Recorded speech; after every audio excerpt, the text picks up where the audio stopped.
Every lead type has its specific behaviors that allow you to be successful as an agent. In this video, I'm going to be breaking down the strategies and the methods of those individual lead types and how you as an agent can consistently write 30, 40, and 50K. My name is Trey, the owner of Agent Lead Lab. Past 3.5 years, we've helped 550 agents issue pay $40,000 a month. And on this YouTube channel, I try to talk about the methods, behaviors, and strategies of those individuals and what you as an agent can do. As always, please make sure that you like, comment, subscribe. Let's hop right into it.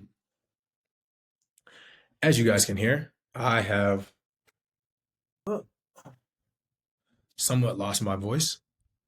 So this will be a little bit of a shorter video. I completely lost my voice yesterday. So I'm committed to making sure that I still deliver. So I will be talking a little lower, but bear with me, not a problem at all. We will make sure that we go through everything from top to bottom. So I want to talk about lead type behaviors. All right. And why they are quick to understand for success. Okay. So you have to understand the demographics. There's different demographics. You have final expense, demo, mortgage, action, demo. You have retirement / IUL, demo. You have annuity / advanced planning, demo. Then you have niche, demo. Okay. Now, what is demographics? Demographics, by definition, is statistical data related to a population and particular groups within it. Okay. So when you look at final expense demographic, you're looking at 50 to 85-year-olds. Okay. Mortgage protection is going to be, well, actually, probably say 40. Because people at 40, let's say keep it 50. Keep it simple. Mortgage protection demographic is typically going to be like that, 35 to about 75-year-olds. But honestly, it's going to go up to 80 plus because 75. Keep it simple. Retirement demo. This one's typically going to be like 28 to about 70. I hate to say it, but there are 28-year-olds that are already preparing and setting up things for retirement. Advanced planning annuity demo. This is typically going to be a 55 plus. And then your niche demo is basically 18 to 80. Okay. Now, the reason why as an agent you need to know this is because every demographic has pros and cons. Now, the previous video, so today I'm not going to spend a lot of time going over what I went on that video. So about 2 months ago, I recorded this, breaking down in detail the differences. Now, what I want to identify is the key behavior for the demographic, okay? So final expense, to understand, doom scrolling, okay? I think this is a definition. Let me look this up.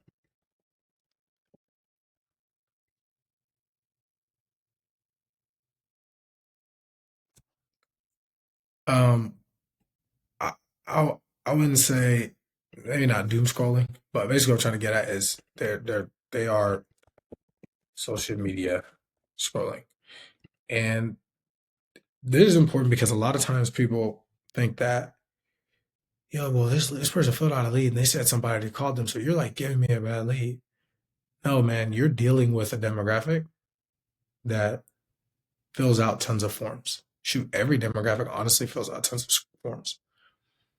But the reason why that's important is because it's very essential that you know what ads are being pushed, understand objections, and why. I'll give you guys a perfect example. You all won't believe me. I run ads. I'm pretty good at what we do. We get random people that fill out our forms all the time. Random.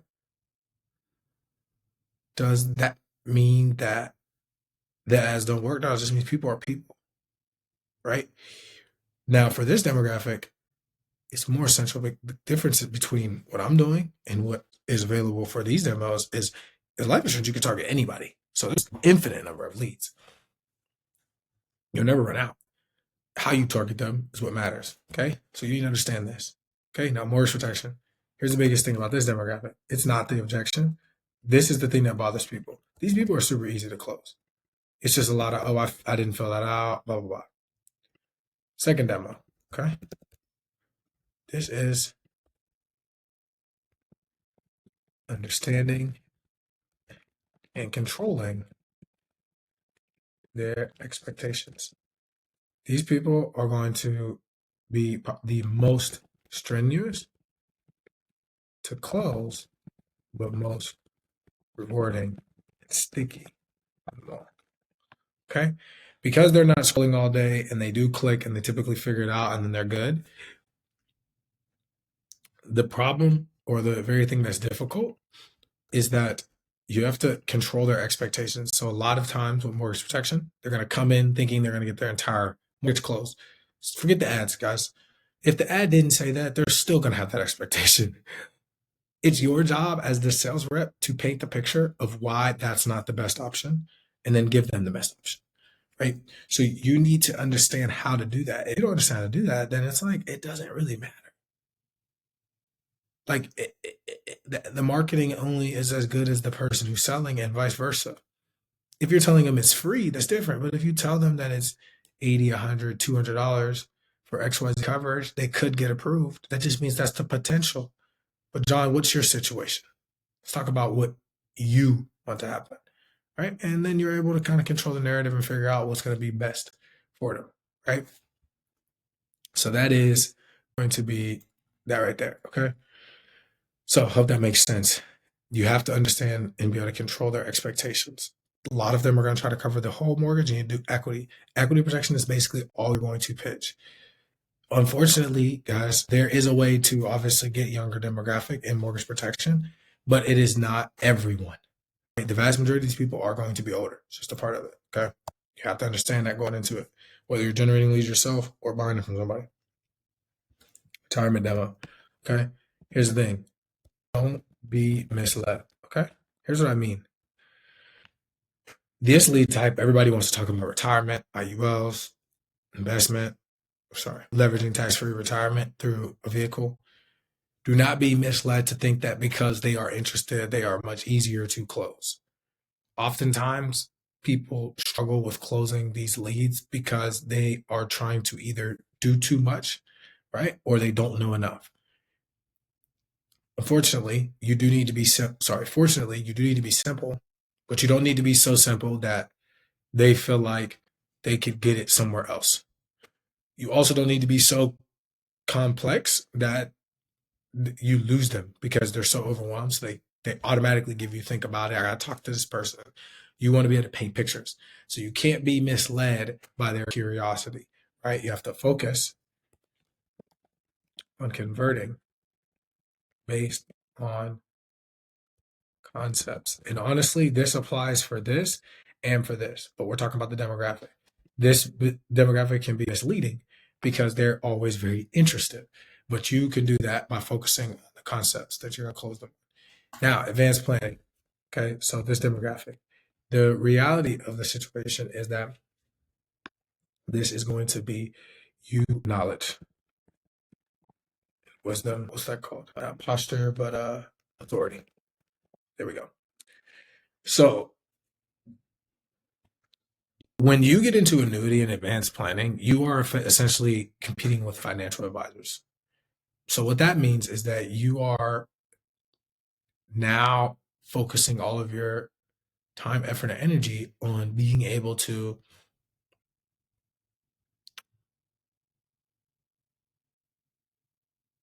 create solutions for problems.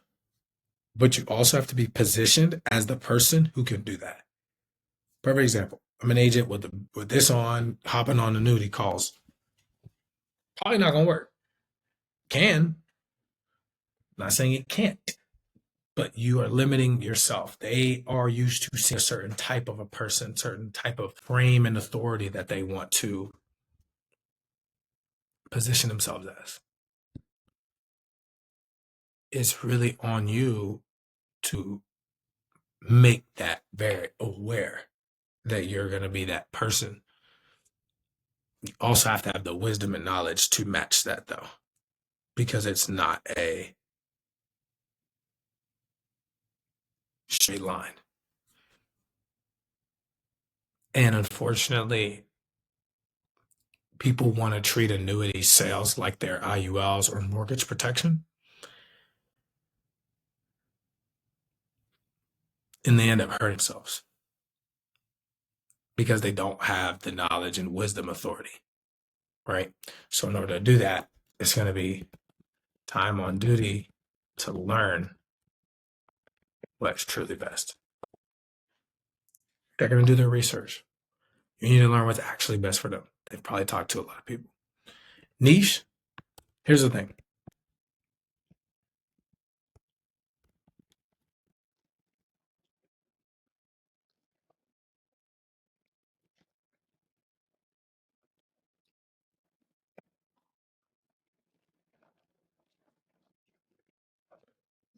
This one is very simple, but often gets misled.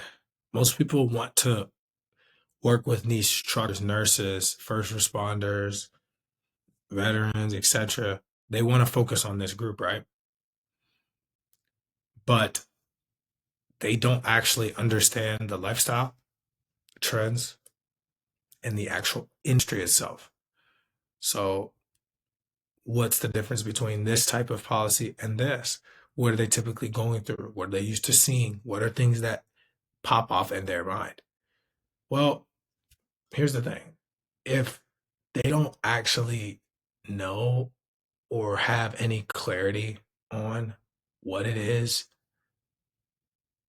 that you're trying to tell them, it's still going to be very difficult for you to close them. Very, very difficult. It is much more lucrative for you to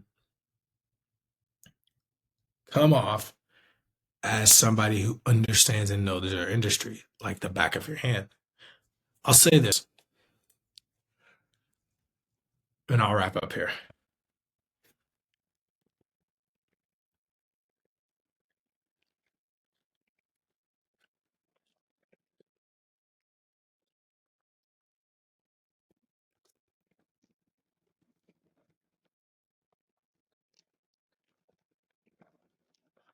Here's the most important thing. This is the most overlooked aspect of life insurance sales because it's so simple. The difference in understanding your demographic and closing more is in research and authority. What does that mean, Trey? I remember when I was struggling with mortgage protection mailers. For those that don't know my story, been in the life insurance space for 5 years now. When I started as an agent, I did a lot of mailers. Sorry, digital leads. And then I got into mailers. I got my first batch of mortgage protection and final expense mailers up in East St. Louis, in St. Louis County. And I forget the other counties, but they're all like on that fringe. I drove from Nashville to East St. Louis. I think I spent, I want to say like $3,000 to $5,000 or something. It was on leads because they were just hitting my account.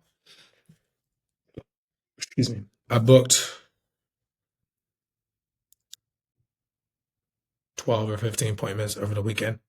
Now, mindful, I was already doing like 20K, I think like 22K at the time,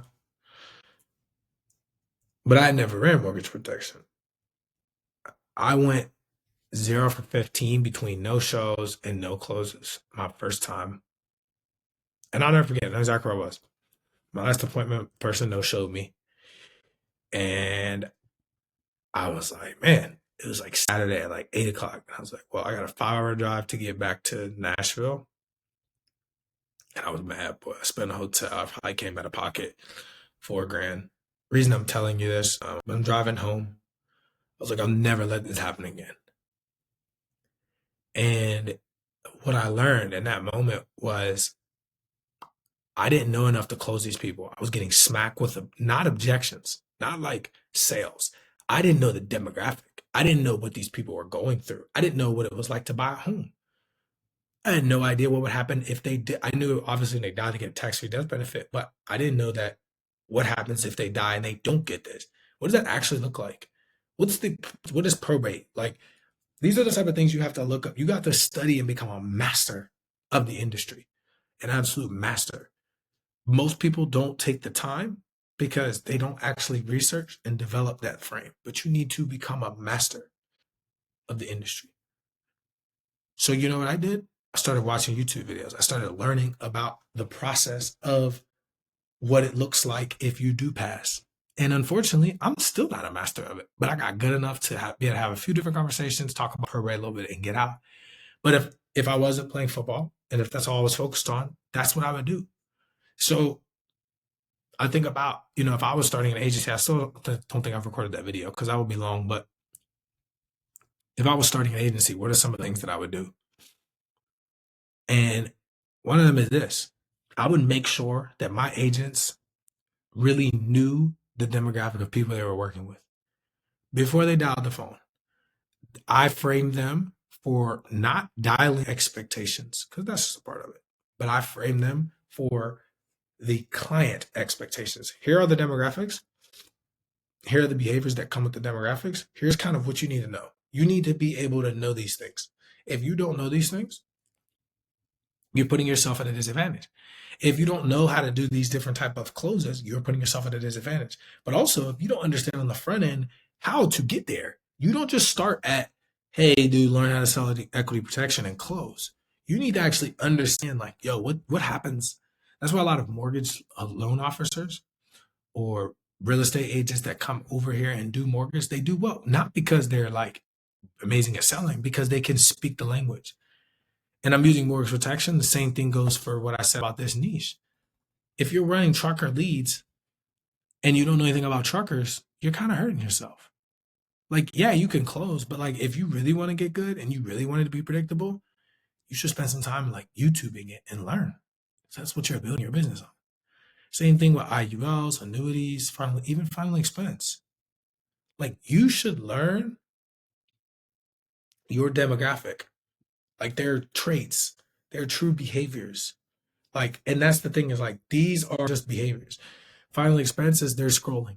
Mortgage protection, a behavior, I guess you could say is behavior is an expectation. I don't know if expectations is considered a behavior, but the behavior that you need to know is that there are a lot of that's not what I'm looking for. So you have to paint a lot of pictures. Retirement behavior is that they're going to be very open to having a conversation, but don't be misled by them wanting to have a conversation that they want to close, right? Don't get comfortable, right? Advanced planning is all about how you're framed. Do they look at you as the authority because you're competing with financial advisors? So if they go look you up on Google, can they see your reviews? If they go look you up on Pinterest or if they look you up on Facebook or whatever it is, can they see what you have? It's like if the answer is no, then yeah, right? So you have to, they have to view you, yes, your sales and your ability. That's number one.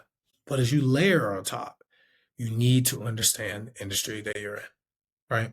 So I wanted to explain that.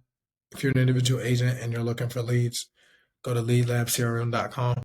Got options from $1 to $55, coming out with more leads all the time. If you're an agency owner and you want to partner up, we do offer the ability for you to come in. There are thresholds for buying leads, and you become a partner with your agency. We'll help you scale. If you want in-house systems, called Apex. Um, we're very selective on who we work with. So we deny people all the time, respectfully. Starts from 5 to 10K a month. It's a retainer, depending on the size of your team. Teetered with discontinuing that. We're gonna keep pushing it. But yeah, I hope that makes sense, y'all. Go to our websites. If you want to partner, go to Lead Lab CRM. You might want to do the Apex. Go to agentleadlab.com. You do have to be doing, 200,000 to 300,000 plus. You should have like 2 to 4 writing agents who are issue paying or commissions, 30 to 40K a month. And then you should have the ability to be able to want to scale as well. So as always, make sure that you like, comment, subscribe, and I'll see you guys next time.